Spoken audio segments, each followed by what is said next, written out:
It's live. Welcome, Marist fencers, to another episode of Virtual Marist Summer Camp. In this installment, we'll be building on some of the things that we did last week. We're also going to work on a review of our cutting. This is Mrs. Ames. She's a teacher at Marist and the moderator of Marist Fencing. I'm Mr. Ames. I'm a coach for Marist Fencing. First of all, we're going to do a review of what we did last week. We'll talk about the 3 guards that we used in our basic cut. The first one is guard of the woman. So, left foot forward, right foot back, sword on your shoulder. The guards are the beginning, middle, and end points of the cut, and so the next part of this will be long guard. Come forward into a half cut is long guard, and it would continue down into boar's tooth, where the pommel sits at in your left hip pocket. Just point slightly down, and then back up to long guard, point at your opponent's eyes or face, and then recover to woman's guard. And so in motion it will look like, in flow motion it will be point coming forward, long guard, and relax into boar's tooth, and then come back into recovery. Today we're also going to introduce another guard that we're going to be using in our defenses that we're going to use. It's called window guard, and so window guard is just your normal position. Grab the sword at the front, left hand on the pommel, and then just rotate the sword up. So it's going to be slightly over the head. This is a high guard, it protects the head. It actually is called window because you can look in through the window here. And if you are doing it correctly, the point should be at your opponent, and this covers your head. If it's too low, you're not going to be able to initiate a good cover. So, very easy.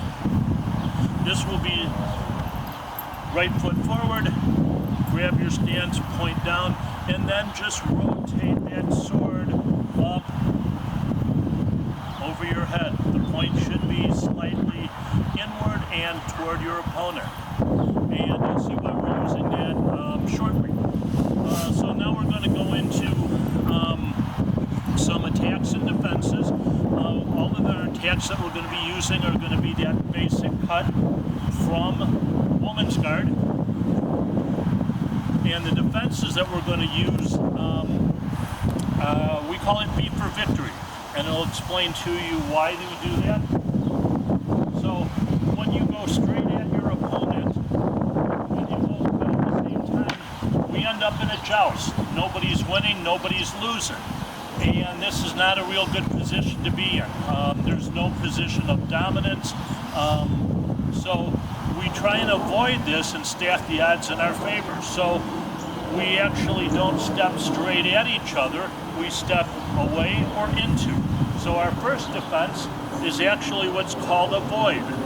And you step away, so I'm going to step offline instead of straight at my opponent. And so they're going to cut, and I step offline and take the arms away. And in fast motion, it's very quick. You want to step offline. It's really about the footwork more than it is the sword. If you watch my feet, I take a step off, and then as I swing, that left leg comes around. That's the key to the move, is to not be where the sword is. If you do it too long or too slow, your opponent can track you. So it's really against a committed attack. One more time. And you cut the arms. Depending on, there may be differences in the height of the opponent. If you're a little bit shorter and further away, you cut the arms. If you're a little bit taller, you can get the shoulder. So that's stepping in, or that's stepping away from the attack. We can also step into the attack. If you notice in the first one, there's really no contact of the sword. As they attack, I step away, and I've really not made contact. My sword is here for a cover in case they do something unexpected, but I'm really not parrying their blade, I'm avoiding it.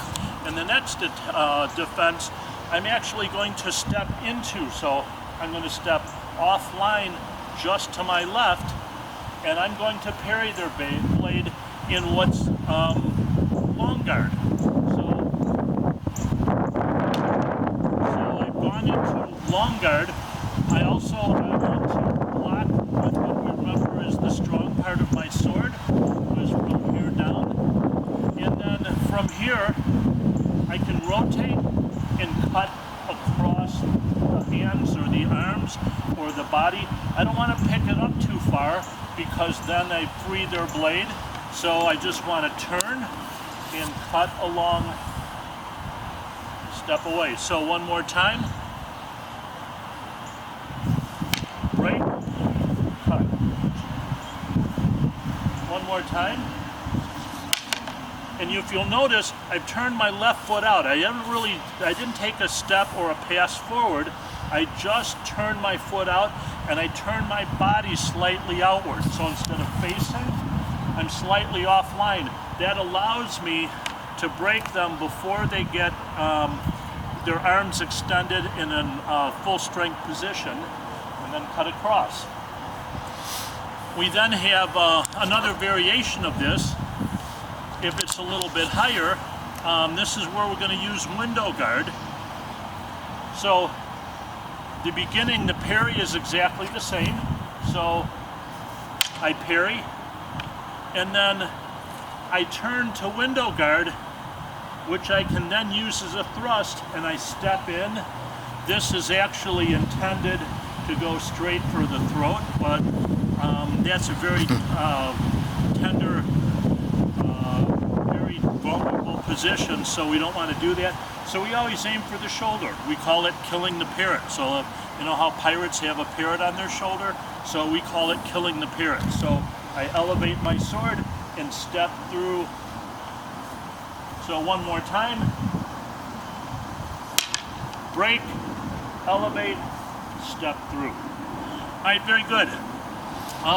Lastly, we'll talk about these two have been designed to avoid that direct equal confrontation. We step away or we step in. Finally, we're going to talk a little bit about what to do if you do end up in that bind where nobody's winning. So, one more time, we come together, nobody's won. We push. In this situation, you can do what we call a release, and this is where I'm going to have you hold. Remember we talked about using the sword as a lever? I can use my arms here, so when they're pushing, if I release the sword very quickly, look what happens. All I have to do, if I release quickly, and then I re-engage here. So in one motion, it's going to look like, and I step in, or step off to the side and remove a cut. You could also use some form of thrust in that too. And release and go forward. So that's going to be our three moves for today right now. We have more that we're going to talk about, and we'll have another episode of this. Be good.